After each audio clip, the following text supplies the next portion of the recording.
Soyez les bienvenus, chers amis. Je suis encore très heureux de vous retrouver pour cette émission Je médite le MAG. C'est une nouvelle formule de votre émission Je médite qui vous a accompagné pendant plusieurs années dans la communauté Maranatha. Nous avons partagé des passages bibliques fort intéressants, partagé des moments de prière intenses avec divers serviteurs de la communauté Maranatha. Et cette nouvelle formule qui s'ouvre à nous, c'est une formule qui sera hebdomadaire. Elle sera plus animée, elle sera plus vivante. Et je vous laisse l'occasion de découvrir un peu ce que sera vraiment cette nouvelle formule qui sera dynamique. Hein. Ne vous attendez pas à revoir les mêmes choses chaque semaine. Ça va bouger dans tous les sens. Et je suis très heureux de vous accueillir. Je vous profite de l'occasion pour vous souhaiter une très bonne année. Une année de conquête, une année de joie, une année de liberté, une année de révolution, de tout ce que vous voulez. Que le Seigneur vous bénisse abondamment parce que c'est vraiment quelque chose de merveilleux pour nous d'être rentrés dans cette nouvelle année. Et pour cette première émission, comme on dit, à tout Seigneur, tout honneur, nous allons recevoir pour cette émission la première de Je médite le MAG, l'évêque Jean-Claude Mosengo, le leader de la vision Maranatha, qui nous fait le plaisir de nous honorer sur ce plateau. Est-ce que nous pouvons accueillir assez grandiosement l'évêque Jean-Claude Mosengo? Nous acclamons vraiment. Bonjour évêque. Bonjour pasteur Eric. Soyez vraiment le bienvenu sur ce plateau de Je médite le MAG, hein, c'est une nouvelle formule. Merci de nous accueillir sur ce plateau de MAG, bien sûr, voilà. Je médite. Avant de passer aux choses un peu qui sont prévues, aurez-vous un mot en ce début d'année à nos téléspectateurs, à nos chers amis qui nous suivent depuis plusieurs années maintenant? En tout cas, un mot, ce serait une salutation déjà, un grand merci à notre Dieu de nous avoir fait traverser l'année 2019. Bien sûr, qui est parti sur la thématique l'année de la conquête. Ah, c'est merveilleux ça, l'année de la conquête. Absolument, l'année de la conquête. Pouvez-vous nous en dire un petit peu plus? Vous savez, toute notre vie reste un challenge. Hein. Nous sommes appelés à conquérir, à gagner, à chercher. Mais cette fois-ci, on cherche pour gagner et puis soumettre un territoire. Donc ça, conquérir. Conquérir, absolument. On peut tout reconquérir cette année. Toute notre vie, nous sommes appelés à conquérir. Même notre mari. Absolument, non seulement le mari, nous avons la femme à conquérir. Parce qu'on l'a conquis il y a plusieurs années, maintenant il faut encore le reconquérir. Ah, bien entendu, il y a une aventure spatiale qui s'est faite tout le jour. Ils ont conquis la Lune, mais il y a encore Mars à conquérir. Ah. Nous aussi, nous avons pas mal de territoires à conquérir, pas mal d'espace hein, qui reste encore à conquérir et à marquer. C'est fort intéressant. Absolument, absolument. Si on a perdu ça de vue, donc c'est fini, on ne vit plus. Ok, très bien, très bien. Alors, on veut pas mal de choses dans cette émission, des choses qui vont vous bénir, qui vont vous édifier. Et je peux vous assurer que vous ne sortirez pas de cette émission, de cette séance. Comme vous êtes rentrés, vous allez ressortir avec quelque chose parce que nous allons introduire ce temps. Il y aura un temps de partage par rapport au texte qui nous est proposé durant toute la semaine. Il s'agira de faire une synthèse autour d'un thème, autour d'une thématique, d'un sujet que notre orateur aura choisi. Et nous allons échanger autour de cela. Mais il y aura au préalable un temps d'adoration. Voilà pourquoi nous avons la chorale de Maranatha avec nous que je salue. Soyez vraiment les bienvenus pour nous accompagner pendant ce temps. Je vais vous laisser la parole pour quelques minutes, 1-2 minutes, pour nous introduire dans un temps d'adoration, un temps où nous voulons nous recueillir vraiment pour ce temps. Nous voulons tout simplement témoigner notre amour, que de reconnaître que Dieu est un Dieu de gloire, un Dieu d'amour, un Dieu de paix, qu'il mérite notre adoration tout simplement et que dans sa présence, il nous fait du bien, il nous remplit. Je ne peux imaginer combien ça coûterait. À la croix, il a pris ma place. Mon Dieu s'est donné. Je ne peux imaginer combien ça coûterait. À la croix, il a pris ma place. Jésus s'est donné. Il a pris ma place. Il a pris ma place. Tu l'as fait, Seigneur. Il a pris ma place. Yahweh, il a pris ma place. Dieu est fidèle, fidèle. Dieu est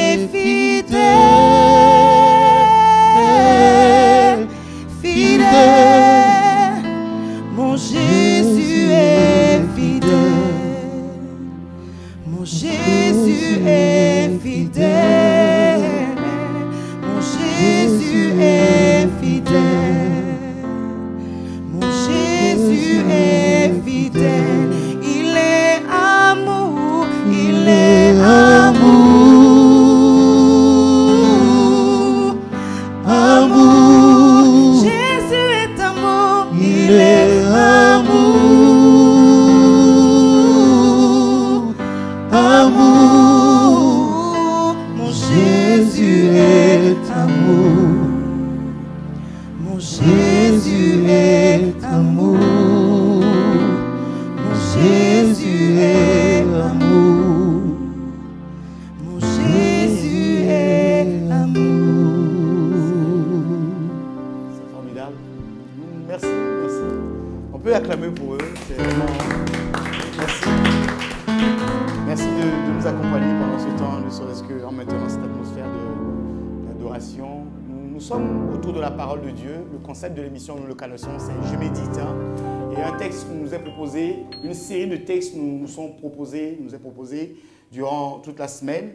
Et nous allons en parler autour de quelques versets dans ce texte aujourd'hui. Le texte qui nous est proposé cette semaine, nous sommes dans l'épître de l'apôtre Pierre. L'épître de l'apôtre Pierre aux églises en général. Et nous sommes au chapitre 2 de cet épître-là.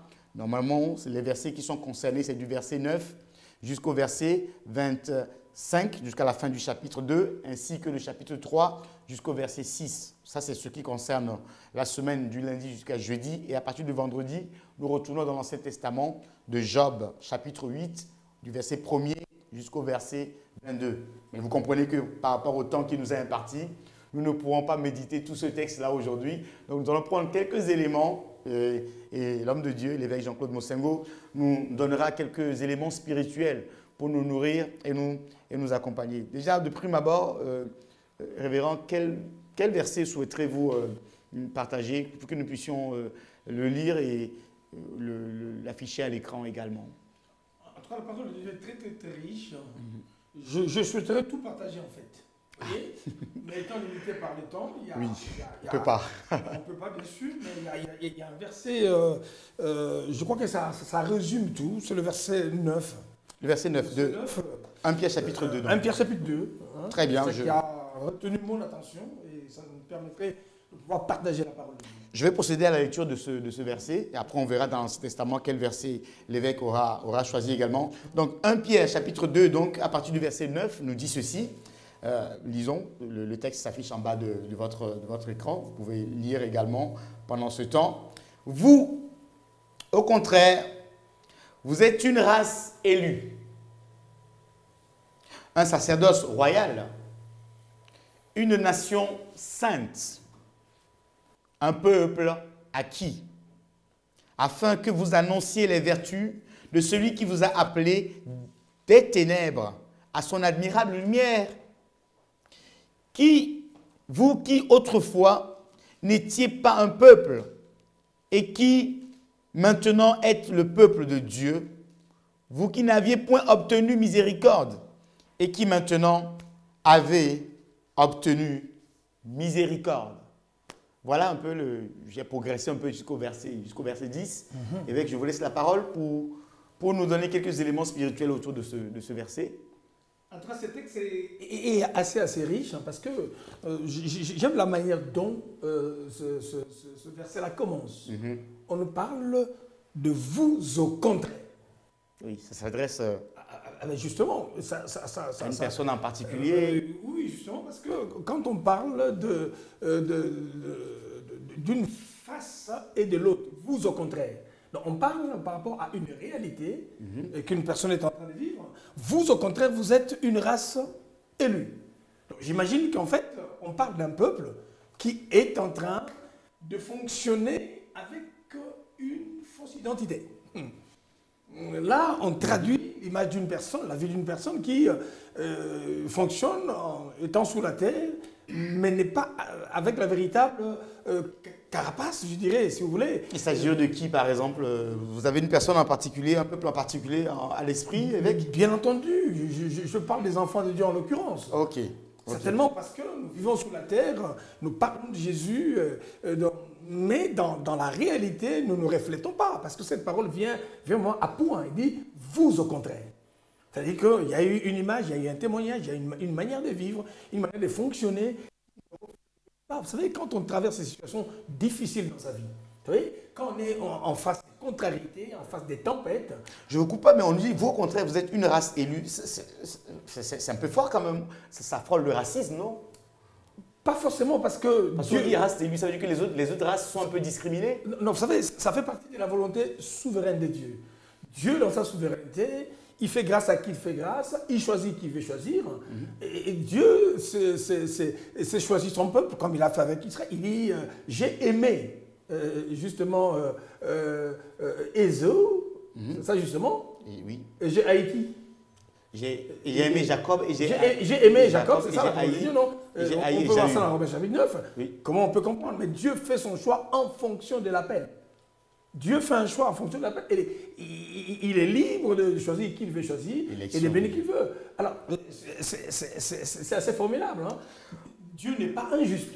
Par contre, il y a un mot là qui peut être un mot fort. Oui. On nous parle de sacerdoce royal. Wow. C'est un peu technique là comme terme. Le sacerdoce royal. On ouvrir un peu ce terme sacerdoce royal. Absolument. La royauté, absolument. c'est à part être en Angleterre ou au Maroc. Nous, on est en République ici en France, donc le sacerdoce royal. C'est ça justement le mystère de la parole de Dieu. Vous savez, il y a plusieurs dispensations.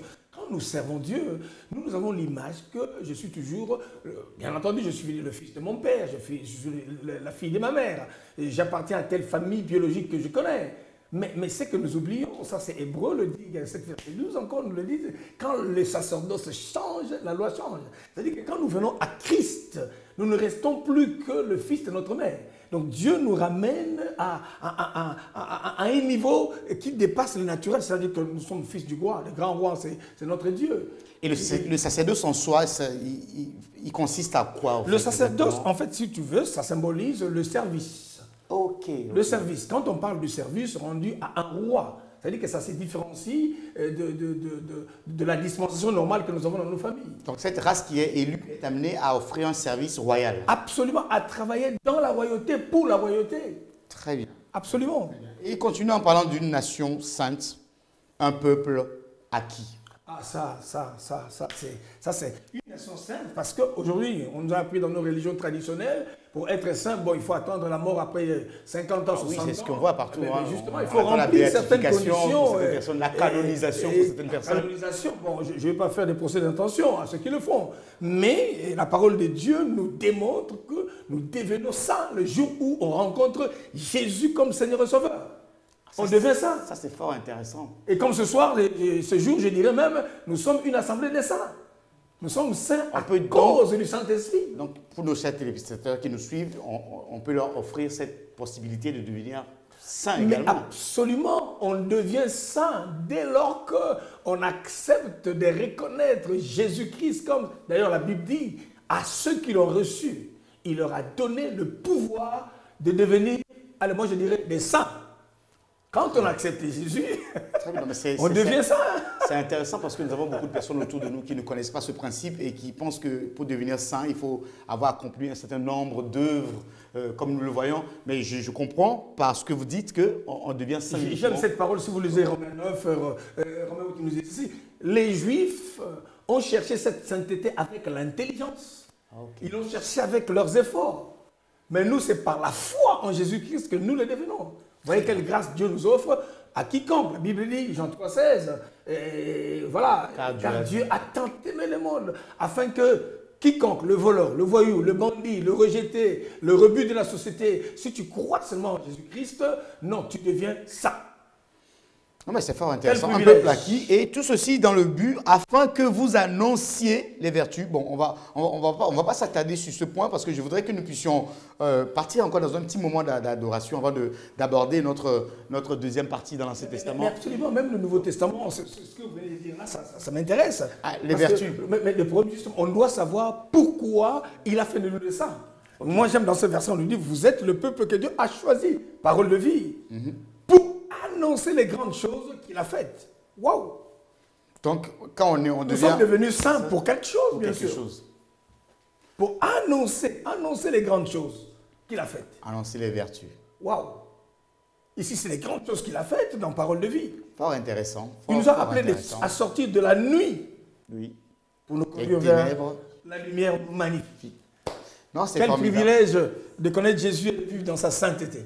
Merci beaucoup, évêque, pour ces éléments spirituels très forts. Absolument, absolument. Je vais laisser notre chorale Maranatha nous entraîner rapidement dans un temps de... Vous imaginez qu'on nous appelle un sacerdoce royal? Oui, mais c'est quel privilège. Donc notre vie n'est plus gérée ici, c'est géré dans le ciel. Quel privilège, un sacerdoce royal. Et sous la veille du grand roi, puissant. Quelle beauté. m'a choisi. Si nous irons dans l'Ancien Testament. Choisi, mon Jésus m'a choisi, il m'a choisi. Choisi, mon Jésus m'a choisi, Seigneur. Mon Jésus m'a choisi. Mon Jésus m'a choisi. Mon Jésus m'a choisi. Merci beaucoup, cher adorateur, c'est formidable.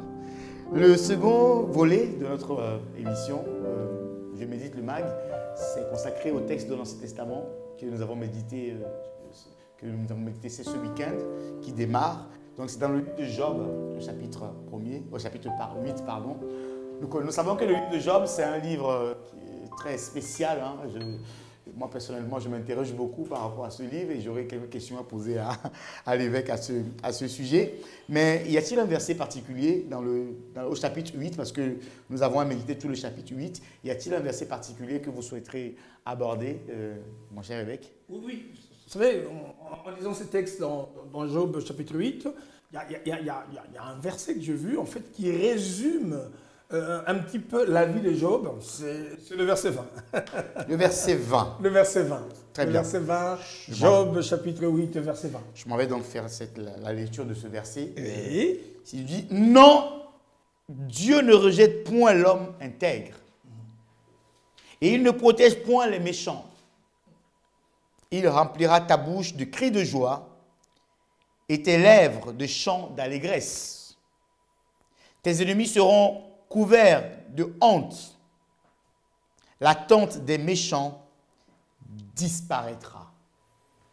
Ça, c'est Job chapitre 8, le verset 20. Je tiens à rappeler, pour avoir fait quelques petites recherches avant l'émission, qu'il s'agit des paroles d'un des amis de Job, qu'on appelle Bildad, qui était venu réconforter Job ensuite aux différents malheurs qui se sont abattus sur Job pendant sa vie et pendant ses réconforts. Ils sont en train de donner ces paroles. Mais derrière ces paroles également, il y a comme ce sont des paroles bibliques, ce sont des paroles qu'on peut considérer comme étant des paroles divines. Donc, mon cher évêque, vous voulez nous partager quelque chose par rapport à ce verset en particulier? Vous savez, c'est toute une école. C'est toute une école. Vous savez, quand on souffre dans la vie et qu'on connaît la raison de sa souffrance, bon, écoutez, quelque part, on se dit, bon, allez, je me réserve de dire certaines choses. Alors, vous savez, quand les gens ne comprennent pas l'essence de notre souffrance et qu'ils viennent donner une interprétation qui n'est pas attitrée, et ça nous fait une double peine. Vous imaginez, Job souffre. Qu'est-ce qui se passe? Job souffre. Ouais. Et voilà, Bildad qui arrive sans connaître les tenants et les aboutissants. Et il est en train de dire à Job, non, Dieu ne méprise pas l'homme droit. Ça veut dire que comme tu souffres, c'est que tu es mauvais. On peut quand même le comprendre parce que Job dans ce texte-là, on nous parle d'un homme intègre qui a toujours marché droit, s'est détourné des mauvaises voies, mais tous les malheurs de la terre se sont abattus sur lui. Mais quel Dieu permettrait ça? Mais justement, ça, c'est les épreuves, en fait, moi j'appelle ça une véritable école par laquelle Dieu nous fait passer pour nous apprendre. Voyez-vous, Dieu a plusieurs manières de nous former, plusieurs manières justement de nous parler. Et il permet que nous puissions traverser certaines vallées qu'on peut appeler la vallée des Baca pour les uns et la vallée de l'ombre de la mort. Donc il s'agirait d'une pédagogie là. Mais justement, ça, c'était parce que, connaissant un petit peu l'histoire de Job, on comprend que Dieu était derrière ça. Dieu connaissait la situation. Mais ils ont voulu interpréter, comme d'ailleurs dans la vie de pas mal de personnes ici. Les gens donnent à votre souffrance un nom, les gens donnent à votre souffrance peut-être une punition, pour certains que Dieu vous a abandonné. Mais je voudrais dire à une personne, toi qui es droit, comme Job d'ailleurs, un homme intègre, oui. La Bible dit quoi? Le malheur atteint souvent les justes. Très bien. Mais l'Éternel en délivre toujours. Toujours, c'est vrai. Voyez-vous? Parce que là, ils sont en train de dire, Dieu il ne soutient pas ce qu'ils font. Dans la logique, parce que ça, c'était une logique qu'ils sont en train de développer. Comme d'ailleurs beaucoup le font dans notre vie. Oui. Ils nous disent que non, si vraiment tu priais, tu ne peux pas vivre cette vie-là. Si vraiment tu priais, ton père ne serait pas mort. Si vraiment tu priais, ta mère ne serait pas. Si vraiment tu priais, tu ne serais pas au chômage. Si vraiment, si vraiment, si vraiment. Ça, ce sont des questions. Et d'ailleurs, ça nous renvoie à nous-mêmes. On se dit, bah, attends, je crains Dieu. Et il y a beaucoup qui lâchent et qui relâchent en même temps. Donc je comprends donc que dans ce texte, mon évêque, Dieu est derrière tout ça en fait. Non, vous savez, Derrière Dieu, toutes les souffrances que nous pouvons avoir, Dieu est derrière. Voilà, je voudrais dire ceci. Dieu est omniscient. C'est-à-dire qu'il n'y a aucune situation que Dieu ne connaisse. Dieu connaît tout. Je ne dis pas que Dieu est à la source, est à la base de tout, mais je voudrais dire que rien n'échappe à sa volonté. Et rien n'échappe justement à sa vision. Dieu voit tout, mais dans sa volonté permissive, il laisse certaines situations. Dieu, d'ailleurs, la parole de Dieu nous dit en Corinthiens 10, que aucune tentation, Dieu ne peut pas permettre une situation qui dépasse notre force. De notre force. Très bien. Non, ça Dieu ne permettra pas. Très bien, très bien. Voilà. Non, Mais il y a quelques vérités. Hein. Il y a quand même quelques vérités. Il y a beaucoup de choses à partager. Il y a une vérité, on dit que non. Dieu remplira de nouveau la bouche, ta bouche de rire. C'est-à-dire que non, ça c'était pour encourager quelqu'un. Toi qui crois avoir perdu ta dignité, toi qui crois avoir perdu justement ton estime, ton amour propre. Non, je dis à quelqu'un, non, là où on croit que Dieu est en train de nous humilier, non, Dieu est en train de nous former. Qu'est-ce que Genèse 50-20 nous dit? Le mal que vous avez comploté contre ma vie, l'Éternel l'a transformé en bien. Non, Dieu nous donne toujours, justement des possibilités de rire. Il remplira à nouveau notre bouche de rire et il fera pousser de joie, des cris de joie. Je suis convaincu que Dieu dirige chaque situation et que celui qui est droit reste droit. C'est ça, je pense que c'est le message. Ne baisse pas le bras. Continue à être droit, continue à être juste, continue à chanter, continue à adorer, continue à acclamer. Je termine par ceci. Ils étaient dans la fournaise. Shadrach, Abed-Nego. Et puis, comment on peut comprendre? Où est-ce qu'ils ont tiré la force? Ils étaient intègres. Même dans la fournaise, même dans la vallée de l'homme de la mort, tu peux acclamer, tu peux célébrer, tu peux glorifier. Dieu ne t'a pas abandonné. Il maîtrise toute situation. Merci beaucoup, mon évêque, pour ces encouragements. C'est fort intéressant. Le temps qui nous est imparti s'est déjà écoulé. Vous voyez, cette nouvelle formule-là, je médite le MAG, c'est quelque chose de fort intéressant. Nous attendons vos retours. Nous voulons avoir de votre part vos questions également. Si lors de la méditation, vous avez des questions qui vous montent, posez-les nous sur les réseaux sociaux, aux adresses qui s'affichent en bas de l'écran. Continuez de nous suivre sur nos différents réseaux de diffusion. Nous sommes présents à part entière comme une chaîne de web TV, Maranatha Télévision sur YouTube. Nous sommes également présents sur www.maranathatv.fr, sans oublier les réseaux sociaux, les médias sociaux, Facebook, Instagram et tous les réseaux où vous pouvez nous chercher, vous nous trouverez si vous nous cherchez de tout votre cœur. Évêque, merci beaucoup. C'est moi qui vous remercie en tout cas pour ce temps de partage de la parole de Dieu. Un dernier mot avant de clôturer. C'est de dire à quelqu'un, ne baissez pas les bras. Merci. Ne pas baisser les bras. Dans la souffrance, plus la souffrance est grande, plus adore Dieu. Dieu te redonnera des occasions de sourire. Sur ces paroles, nous voulons. Et n'oubliez pas, c'est une nouvelle année qui vient de commencer. Tout en vous souhaitant une véritable heureuse année 2019 placée sous les signes de la conquête. Amen. Soyez des vrais conquérants. Bonne année, à très bientôt, que le Seigneur vous bénisse. Sur ces paroles, nous allons continuer dans cette adoration avec Maranatha qui va nous continuer à clôturer cette émission. Merci à vous de nous avoir suivis. Nous vous donnons rendez-vous très bientôt, la semaine prochaine, pour une nouvelle émission. Je médite le MAG. À très bientôt. Soyez bénis. Merci à vous. Au revoir.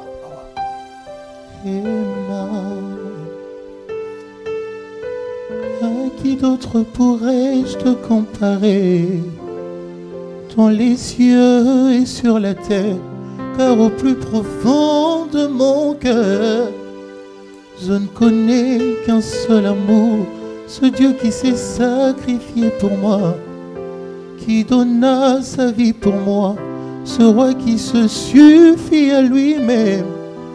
Tu es tout ce que j'ai de plus précieux, Yahweh. tu es tout ce que j'ai de plus précieux. Yahweh, tu es tout ce que j'ai de plus précieux. Yahweh, tu es tout ce que j'ai de plus précieux. Emmanuel, Emmanuel, Emma, Emma, Emma, Emma, Emmanuel, Dieu parmi nous, Emma, Emma, nous t'adorons Seigneur, Emma, Emmanuel, Emmanuel.